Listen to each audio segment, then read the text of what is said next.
প্রিয় তৃতীয় শ্রেণীর শিক্ষার্থী বন্ধুরা, আসসালামু আলাইকুম। আজকে আমরা পড়ব পাঠ 12 বালুচরে একদিন। এটা হচ্ছে তোমরা প্রথমে সুন্দর করে পড়ে নেবে। এটা যেহেতু বেশ বড়, আমি আর তোমাদেরকে পড়ে শোনালাম না, অবশ্যই তোমরা এটাকে রিডিং হিসেবে পড়ে নেবে। তারপর আমরা দেখি এর মধ্যে কি কি রয়েছে। এর মধ্যে রয়েছে তোমার শব্দার্থের মধ্যে রয়েছে উকি দেওয়া, আড়াল থেকে দেখা, মিনার, দালানের উঁচু চূড়া, বাদল, বৃষ্টি, চর, নদীতে তৈরি হওয়া বালুময় ভূমি, নলখাগড়া, নলের মতো লম্বা ঘাস। তারপর রয়েছে এই শব্দগুলোই তোমার এখানে অর্থসহ রয়েছে। আমরা 2 নম্বরে দেখি শব্দ দিয়ে বাক্য লিখি। তার মানে আমরা এই শূন্যস্থানটি পূরণ করব। নদীর জল টলটল করছে।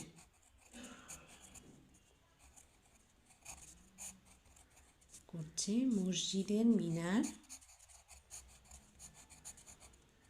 থেকে ভেসে আসে আজানের ধ্বনি। পানি কমে যাওয়ায় নদীতে চর পড়েছে। গাছের ডালে এক ঝাঁক পাখি বসে আছে। তাহলে নদীর জল টলটল করছে, মসজিদের মিনার থেকে ভেসে আসছে আজানের ধ্বনি, পানি কমে যাওয়ায় নদীতে চর পড়েছে, গাছের ডালে এক ঝাঁক পাখি বসে আছে। এরপরে আমরা এখান থেকে শব্দ নিয়ে এই শূন্যস্থানটি পূরণ করব। সুপারি গাছের সারির মধ্যে উকি দেয় সকালের সূর্য।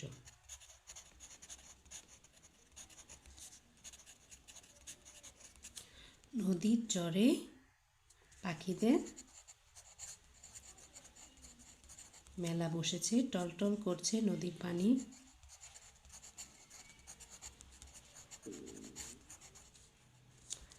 ঘাড় বাঁকা করে এক পায়ে দাঁড়িয়ে আছে সাদা বক। এরপরে দেখবো আমরা এখানে বিপরীত শব্দ রয়েছে। গ্রামের বিপরীত শব্দ শহর, সাদা বিপরীত শব্দ কালো, শীতল উষ্ণ, পরিষ্কার নোংরা, অদূর নিকট, অল্প বেশি। তারপর এখানে রয়েছে সঠিক উত্তর। সঠিক উত্তরে দেখব তিথির গ্রামের নাম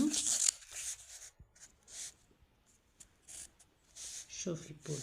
নদীর চরে পাখিদের মেলা বসার কথা বললেন নাদের চাচা। মাটি থেকে শখের হাড়ি বানান মধু কাকা। নলখাগড়া ঝোপে চুপচাপ বসে আছে মাছরাঙা।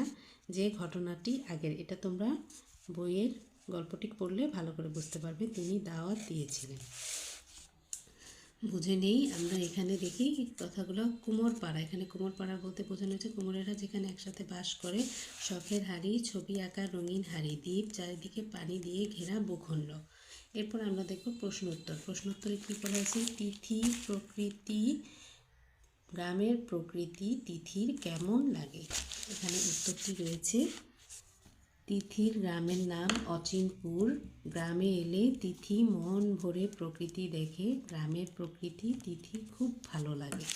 তারপরের প্রশ্নটিতে বলা হয়েছে নৌকা করে তিথিরা কোথায় গেল? নৌকা করে তিথিরা নদীর চরে ঘুরতে গেল। তারপরে বলা হয়েছে নাদের চাচার ঝুড়িতে কি কি মাছ ছিল? নাদের চাচার ঝুড়ি ভর্তি মাছ ছিল। তার ঝুড়িতে পাবদা, পুঁটি আর একটি মাঝারি আকারের বোয়াল ছিল।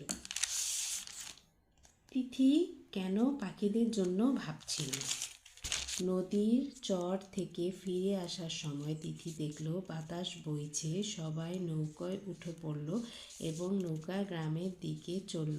তীরে না পৌঁছতেই শুরু হলো ঝড়। তখন তিথি মন পাখিদের জন্য দুশ্চিন্তাগ্রস্ত হলো। সে ভাবল পাখিগুলো এখন কি করছে। ঝড়ের সময় পাখিরা কি করে? ঝড়ের সময় পাখিরা নিরাপদ আশ্রয় খোঁজে। এ সময় তারা যেখানেই থাকুক উড়ে নিজের বাসায় যায় এবং অনেক পাখি বড় গাছের কোটরে আশ্রয় নেয়। তাহলে এই গেল আমাদের প্রশ্নোত্তর। প্রশ্নোত্তরগুলো তোমরা আবার ভালো করে দেখে নাও।